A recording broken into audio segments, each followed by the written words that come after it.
আসসালামু আলাইকুম, মনি ভিলেজ কুকিংয়ে সবাইকে স্বাগত।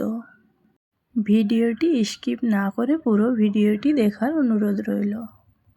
আজ আমি বানিয়ে নেব গরুর গোশতর টিকা ভাজি। গরুর গোশতটা আমি মিক্সিং জারে দিয়ে দিলাম, দিয়ে আমি বেটে নেব। তো আমার বেটে নেওয়া হয়ে গেছে, আমি একটা বোলের মধ্যে ঢেলে দিচ্ছি। সবটুকু গোশত আমার বেটে নেওয়া হয়ে গেছে। এবারে আমি পেঁয়াজগুলো বেটে নেব। পেঁয়াজের মধ্যে যে রসটা আছে আমি রসটা বাদ দিয়ে দিব। তো আমি ভালো করে হাত দিয়ে চেপে চেপে আমি রসটা বাদ দিয়ে দিলাম, দিয়ে আমি শুধু পেঁয়াজটা নিয়ে নিলাম। 2 চামচ আদা রসুন বাটা দিয়ে দিলাম, 1 বাটি ময়দা দিয়ে দিলাম, 1 বাটি বেসন দিয়ে দিলাম, আর দিয়ে দিলাম স্বাদ মতন লবণ,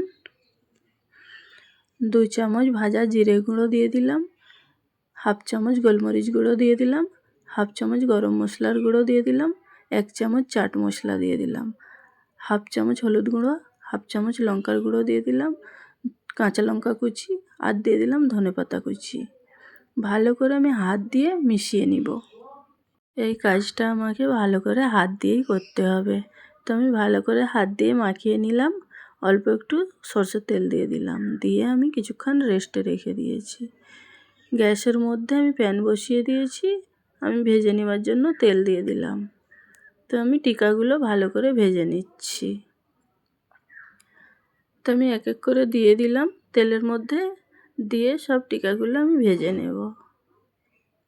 তো আমার এক সাইড হয়ে গেছে, আমি আর এক সাইড উল্টে পাল্টিয়ে ভেজে নিচ্ছি। তো আমার হয়ে গেছে, এবারে আমি উঠিয়ে নিচ্ছি। আমি একটা প্লেটের মধ্যে উঠিয়ে নিলাম। তো সব গোশতের টিকাগুলো আমার ভাজা হয়ে গেছে।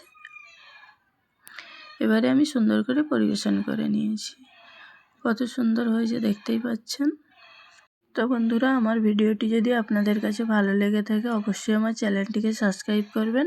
ফেসবুক পেজ থেকে দেখে থাকলে পেজটিকে ফলো করে দিবেন। আর সুন্দর একটি কমেন্টস করবেন। আজকের মতো সুস্থ থাকুন, ভালো থাকুন, বাই বাই, আল্লাহ হাফেজ।